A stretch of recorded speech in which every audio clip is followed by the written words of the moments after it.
بسم اللہ الرحمن الرحیم نحمدہ ونصلی علی رسولہ الکریم اما بعد۔ عشرہ ذی الحجہ و قربانی کورس کا چوتھا عنوان ہے قربانی کا فلسفہ کیا ہے۔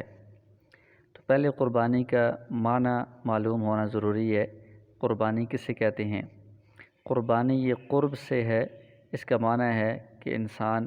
اللہ تعالیٰ کا قرب حاصل کرنے کے لیے اپنی جان، اپنا مال یا کسی حلال جانور کو اللہ تعالیٰ کے دربار میں پیش کرے، اس کو قربانی کہا جاتا ہے۔ تو یہ جو 10 ذی الحجہ کی قربانی ہے، اس کا کیا فلسفہ ہے، اس کی کیا حکمت ہے اور اس سے ہمیں کیا سبق حاصل کرنا چاہیے، اس کے لیے ہمیں اس کا پس منظر اور اس کی تاریخ دیکھنی پڑے گی۔ تو اس کا جو پس منظر ہے وہ حضرت ابراہیم علیہ السلام اور حضرت اسماعیل علیہ السلام کا وہ عظیم الشان کارنامہ ہے جس کا ذکر تاریخ میں آپ نے سنا ہے، اور وہ یہ کہ حضرت ابراہیم علیہ السلام کو بڑھاپے میں اللہ تبارک و تعالیٰ نے اولاد کی نعمت سے نوازا۔ بڑی آرزوؤں اور تمناؤں کے بعد ملنے والی اولاد یعنی وہ بچہ جب چلنے پھرنے کے قابل ہوا تو حضرت ابراہیم علیہ السلام کو اللہ کی طرف سے اشارتاً حکم ہوا، خواب کے اندر حکم ہوا کہ وہ اس بچے کو اللہ تعالیٰ کے حکم کے لیے ذبح کر دیں، اس کو قربان کر دیں۔ تو حضرت ابراہیم علیہ السلام اس حکم کی تابعداری میں اپنے معصوم اور لاڈلے بچے کی گردن پر چھری چلانے کے لیے تیار ہو گئے، اور حضرت اسماعیل علیہ السلام اتنی چھوٹی عمر میں اللہ تعالیٰ کے سامنے اپنی جان کا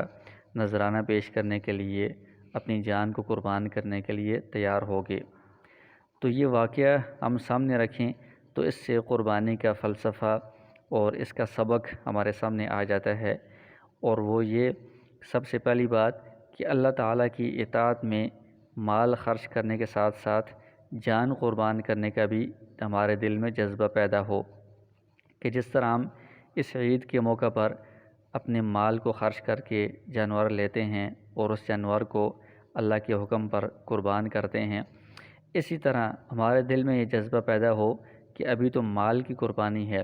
لیکن اگر دین کی خاطر، اللہ تعالیٰ کے حکم کی خاطر ہمیں اپنی جان کی قربانی پیش کرنی پڑے تو ہم اس سے دریغ نہیں کریں گے، جان کی قربانی کے لیے بھی ہم تیار رہیں گے۔ دوسری چیز اس قربانی کے فلسفے میں یہ ہے کہ اللہ تعالیٰ کے حکم پر اپنی جو سب سے محبوب چیز ہو اس کو بھی بندہ قربانی کے لیے، قربان کرنے کے لیے تیار ہو جائے۔ بندے کے پاس جو زائد چیزیں ہوں ان کو تو بندہ کسی دوسرے کو دے تو آسانی سے دے سکتا ہے، اس میں کوئی تکلیف نہیں ہوتی، لیکن جو بندے کی محبوب پسندیدہ چیز ہوتی ہے وہ بندہ دوسرے کو دینے کے لیے تیار نہیں ہوتا۔ اگر دینی پڑے تو دل کے اوپر بہت بھاری گزرتا ہے یہ۔ لیکن حضرت ابراہیم علیہ السلام کا واقعہ آپ دیکھیں کہ اولاد جو اپنی جان سے بھی زیادہ عزیز ہوتی ہے، تو اس کو وہ محبوب چیز کو کہ جو بڑھاپے میں اتنی تمناؤں کے بعد، ان کو دعاؤں کے بعد ان کو نصیب ہوئی، اس کو بھی وہ اللہ کے حکم پر قربان کرنے کے لیے تیار ہو گئے ہیں۔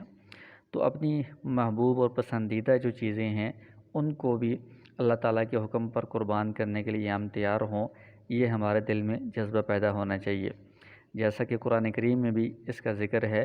لَن تَنَالُوا الْبِرَّ حَتَّىٰ تُنْفِقُوا مِمَّا تُحِبُّونَ، کہ تم نیکی کے بلند مرتبے تک اس وقت تک نہیں پہنچ سکتے جب تک کہ تم اپنی محبوب چیزوں کو اللہ کے لیے خرچ نہیں کرو گے۔ تو اپنی محبوب اور پسندیدہ چیزیں،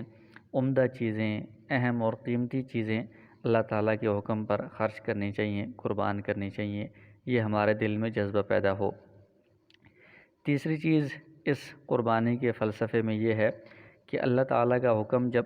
ہمارے سامنے آئے تو ہم اس کے سامنے سر تسلیم خم کر دیں، اپنی عقل کو استعمال نہ کریں، کیونکہ انسان، خاص طور پر مسلمان، یہ سراپا اطاعت ہے، اور انسان جو ہے وہ اللہ تعالیٰ کا بندہ ہے۔ تو بندے کا مطلب یہ ہے کہ وہ اللہ تعالیٰ کی بندگی میں، غلامی میں ہر حکم کو وہ مانے گا، اس کی اطاعت کرے گا، اس کے سامنے وہ کوئی سوال چوں چراں یا کیوں نہیں کہے گا۔ تو حضرت ابراہیم علیہ السلام کا واقعہ ہمارے سامنے ہے کہ ان کے سامنے جب یہ حکم آیا تو انہوں نے اپنی عقل کو استعمال نہیں کیا کہ یہ انسان ہے، میرا لاڈلا بیٹا ہے، اس کو میں ذبح کر دوں گا تو اس کا کیا فائدہ ہوگا، اس کی کیا حکمت ہے اور اس کے پیچھے کیا اسرار پوشیدہ ہیں، اس بارے میں انہوں نے اپنی عقل کو استعمال نہیں کیا۔ اسی طرح حضرت اسماعیل علیہ السلام جو اتنی چھوٹی عمر میں تھے، انہوں نے بھی اس کا یہ عقل کو استعمال نہیں کیا کہ ایک انسان کو ذبح کرنے کا کیا مقصد ہے، اس میں کیا حکمتیں ہیں، اس میں کیا فوائد ہیں، بلکہ جیسے ہی اللہ تعالیٰ کا حکم آیا تو باپ اور بیٹے دونوں نے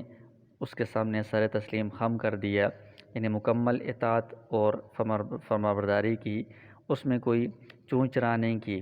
اس میں حکمتیں تلاش نہیں کی، اپنی عقل کو استعمال نہیں کیا۔ تو اس سے ہمیں یہ سبق ملتا ہے کہ اللہ تعالیٰ کا حکم جب بھی ہمارے سامنے آئے تو ہم بلا چون چرا اس کی تابعداری کریں، اس پر عمل کریں، اس میں اپنی عقل کو استعمال نہ کریں، اس میں حکمتیں اور فوائد تلاش کرنے کی کوشش نہ کریں۔ اور چوتھی چیز اس قربانی کے فلسفے میں اور اس کے سبق میں یہ ہے کہ اپنی جان اور مال کے ساتھ سب سے اہم چیز یہ ہے کہ ہم اپنی خواہشات کو، نفسانی خواہشات کو اللہ تعالیٰ کے حکم میں، اللہ تعالیٰ کی اطاعت میں قربان کرنے کے لیے تیار ہو جائیں۔ انسان سے جتنے فرائض یا اللہ تعالیٰ کے احکامات چھوٹتے ہیں تو وہ نفسانی خواہشات کی وجہ سے کوتاہی ہوتی ہے، اعمال چھوٹتے ہیں۔ تو نفسانی خواہشات کو اگر ہم قربان کریں گے تو سارے احکام پر عمل کرنا آسان ہوگا۔ اسی طرح جو گناہ انسان سے ہوتے ہیں وہ بھی نفسانی خواہشات کی بنا پر ہوتے ہیں۔ تو اگر نفسانی خواہشات کو قربان کرنے کا ہمارے دل میں جذبہ پیدا ہو جائے گا تو سارے گناہوں سے ہم بچنے کا اہتمام کریں گے۔ تو یہ اس قربانی کا اہم سبق ہے کہ جس طرح ہم اس جانور کی گردن پر چھری چلا رہے ہیں، اس کو ذبح کر رہے ہیں، اس کے ساتھ ساتھ ہم اپنی خواہشات کی گردن پر بھی چھری چلا دیں، اپنی خواہشات کو بھی ذبح کر دیں کہ ہماری کوئی ذاتی خواہش نہیں ہے اللہ تعالیٰ کے حکم کے مقابلے میں۔ جہاں اللہ کا حکم آئے گا ہم اپنی ساری خواہشات کو پیچھے چھوڑ کر قربان کر کے اللہ تعالیٰ کے حکم پر عمل کریں گے۔ تو لہٰذا یہ جو قربانی ہے یہ صرف ظاہری عبادت نہیں ہے کہ ہم صرف جانور کو ذبح کر دیں اور اس کا گوشت تقسیم کر دیں تو یہ قربانی ہوگی، بلکہ یہ ایک روحانی عبادت ہے۔ قرآن کریم میں بھی اس کے بارے میں یہ ارشاد ہے کہ لن ینال اللہ لحومها ولا دماؤها ولکن ینالہ التقوی منکم، کہ اس قربانی کا خون یا گوشت اللہ تعالیٰ کو نہیں پہنچتا بلکہ تمہارے دلوں کا جو تقوی ہے وہ اللہ تعالیٰ کے ہاں پہنچتا ہے، اس کو دیکھا جاتا ہے۔ تو قربانی کا جو اہم سبق ہے وہ دل کے اندر اللہ تعالیٰ کا ڈر اور خوف پیدا کرنا اور وہ جذبات جن کا ابھی تذکرہ ہوا ہے وہ دل میں پیدا کرنا، یہ اس کی روحانیت ہے، اس کی روح ہے، اس کا سبق ہے، اس کا فلسفہ ہے۔ دنیا میں جو سب سے پہلے دو فریق اللہ تعالیٰ نے بیان فرمائے ہیں ان میں بھی جیسا کہ حضرت حابیل اور قابیل کا آپ نے قصہ سنا ہے، ان میں جو فرق ہوا کہ ایک مقبول ہے دوسرا مردود ہے، اور ان میں جو فرق کرنے والی چیز تھی وہ یہی تھی، تقوی تھا کہ قربانی کے ذریعے سے ان کا امتحان لیا گیا اور اس قربانی کے اندر دل میں دونوں کے جذبات کیا تھے، ان جذبات اور دل کا جو تقوی تھا اس کی بنا پر ایک ہی قربانی قبول ہوگی اور ایک ہی قربانی جو ہے مردود ہوگی۔ تو یہ اس قربانی کا اہم سبق ہے، قرآن کریم میں بھی اس کا ذکر یہی ہے، انما یتقبل اللہ من المتقین، کہ اللہ تعالیٰ قربانی تقوی والوں سے قبول کرتے ہیں، کہ جن کے دل میں اللہ تعالیٰ کا خوف اور ڈر ہو اور دل میں اس کی جو قربانی کی جو روحانیت ہے وہ ان کے دل میں پیدا ہو تو اس سے اس قربانی کی قبولیت ہوگی۔ تو لہٰذا اس کا فلسفہ ہمارے سامنے ہونا ضروری ہے،